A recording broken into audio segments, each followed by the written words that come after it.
For financial advisors, finding your niche in this industry can be difficult, but cultivating and growing that niche is another challenge. I'm joined today by Paul Ried, Cetera Network's top advisor, to talk about niches. So Paul, tell me, how did you find your niche?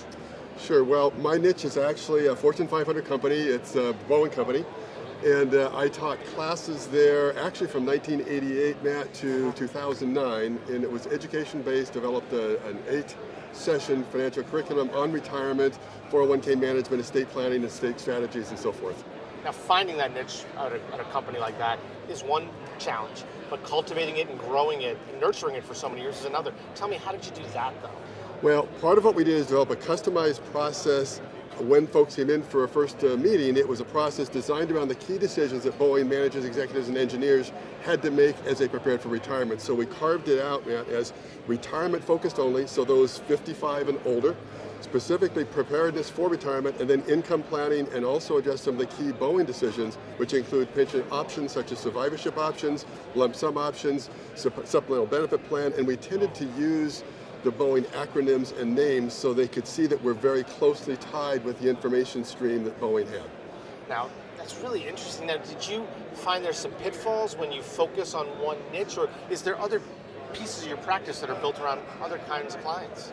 Part of what I learned was when you focus on a niche, that means you're ignoring other parts of it. So we are very clear when we're referred into, when clients were referred to us, we're very clear to tell them what we did and what we didn't do. Okay. And that was a revelation to me. At first it was you had to have so much assets and that qualified you to become a client of ours or potential client.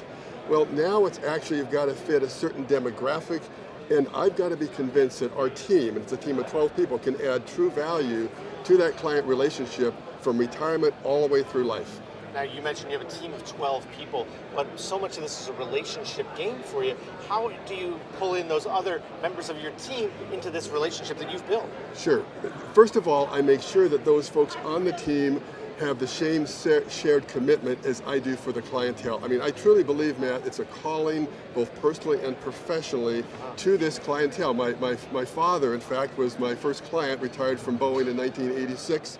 I began in the industry in 1986, so I was challenged to do the best job I can for him, and that's carried me all the way through with education as well. So the team members had to have a shared vision for this clientele. They also had to have a commitment to the process that we use. We have a singular process that we use, whether a client meets with one advisor or another. It's a process surrounded by expertise that we've developed and also geared towards those key decisions. So it's identifying the right folks, it's having key meetings to reinforce that among our team members, and making sure that we're all on the same page as things change with the Boeing benefits plan. That's really, really interesting. Now, as you think about succession, which is a challenge for this entire industry, You bet. is it something where you feel your team is positioned to continue these relationships beyond you? You know, what we do, when a client becomes a client, I mentioned you're not a client of a particular advisor, a primary advisor you meet with, you're a client of our firm.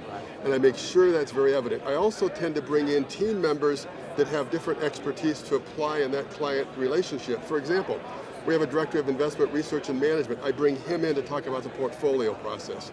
We have someone that has a law degree who's is an attorney, but also is studying for a CFP. He's our estate transition specialist, so when our clients tend to get older in retirement, maybe need to move into consider durable power of attorney, implementing that, or transitioning to a spouse or the next generation, then we've got someone that they already know on our team who's equipped and prepared for that particular process. So I bring the team, each member of the team in, I emphasize they're a part of the planning process, and also the other primary advisors that we have are 20 years younger than me for the most part, or more. Well, it sounds like an incredible niche, and you've done a great job cultivating and building a team to service it. So, Paul, thank you so much for joining us. Thank you. For Investment News, I'm Matt Ackerman.